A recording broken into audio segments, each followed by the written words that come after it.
Brazil. Good morning. Good Bom morning. dia. You're almost Brazilians by now. At least in heart. How's the reception so far? Very good. Always, every time that we come here, we can see how Brazilians really appreciate this show, and we can feel the love. And I have to ask, how does it feel to be saying goodbye to the show now? Can I cry? Too? Please. Yes, you Do can. you mind? Please. Well, I'm really sad all of the travel's going to end. That was my favorite part. Yeah, of course. I don't know who's going to fund my travels. For me personally, it was amazing to travel and see all these cultures, to understand people from around the world. We had a team that literally was hired from around the world. But as a show, for it to end, I'm happy it's ending on this high note. I'm happy it has an ending, and it's got a strong message through. Everyone's connected with it, so at least the journey was complete. And what does it mean for each of you to be a part of a show like this? It was just the experience. I still, every day, I'm amazed at the reach that Nomi has had. I'm a woman, I'm trans. It's being the only out queer member of the cast. It's been really amazing seeing how needed that has been in the space of Hollywood.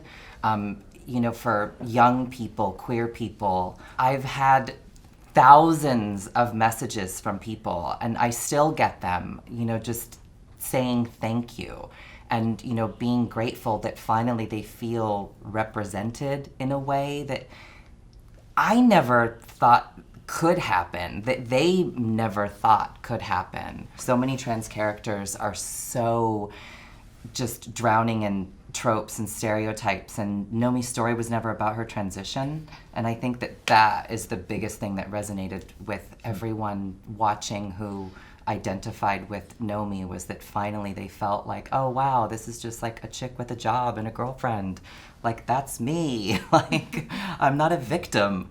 So it's beyond special, and it's been an absolute honor to play Nomi. In my case, I'm from Spain. In Spain, we had a dictatorship, and the dictator was putting a lot of violence against LGBT people. Some of them at that time, members of my family right now. Me and my sister, we had a very good education, thanks to my father and one of my aunties, that she belongs to the LGBT. And my generation, so after the dictatorship, Spain came from one pole, went to one pole to the other pole. So we started watching the celebration of authenticity and how those people that they, even with violence, from the government, they stood up. So to me, it was such a beautiful thing to find a director that was willing to honor with love and empathy what it's like to stand for your rights or for who you are. And it was kind of like a way to give back to my auntie everything that she taught me and everything that she went through. How were your feelings on the finale? I was thrilled.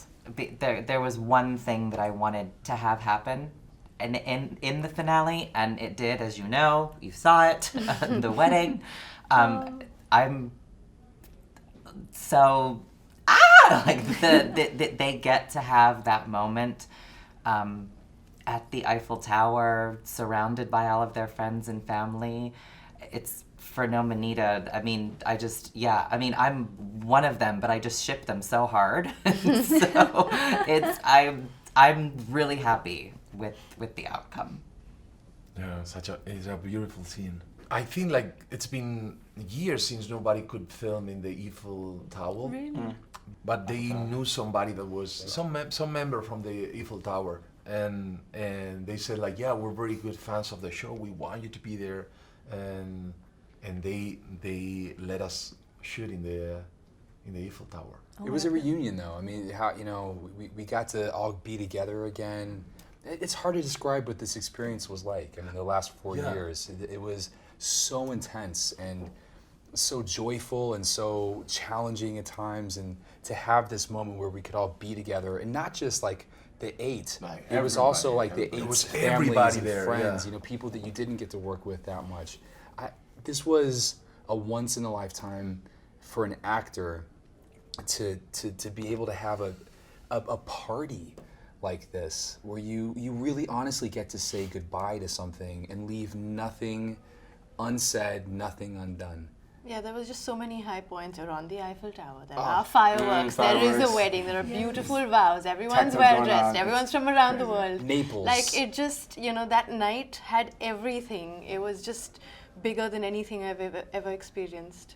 And we did it till like the sun came up and So we saw the sunset, we saw the sunrise. It was, my God. And of your whole experience working on this show, do you have a favorite moment? too many, I think. Well, in my cases, I think it's the parade that we did here in São Paulo? Sao Paulo. We got experience while shooting how the support of the fans, and they are on the screen, so that's the beauty of it. Lana wanted for Lito to deliver this speech in front of the actual fans of the show, and she put like cameras all over, and we were interacting with them.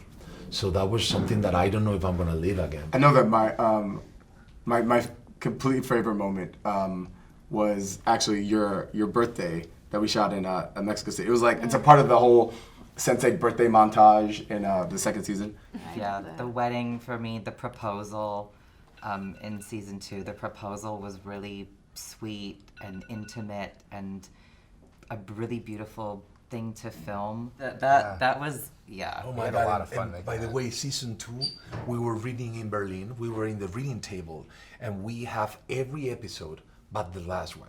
We got the last one warm from the printer, and we were reading it, and Lana said, nobody's allowed to read. Okay, now all together. So we started reading, and I remember when you were reading the wedding, the proposal, like you started crying at the same time that you were discovering that the proposal. That was so. Yeah. I'm gonna remember that moment. You were so emotional. I was like, oh. While reading, you couldn't even read. Yeah, it was so nice that moment. Thank you guys very much. Obrigado! Obrigado! Whoa.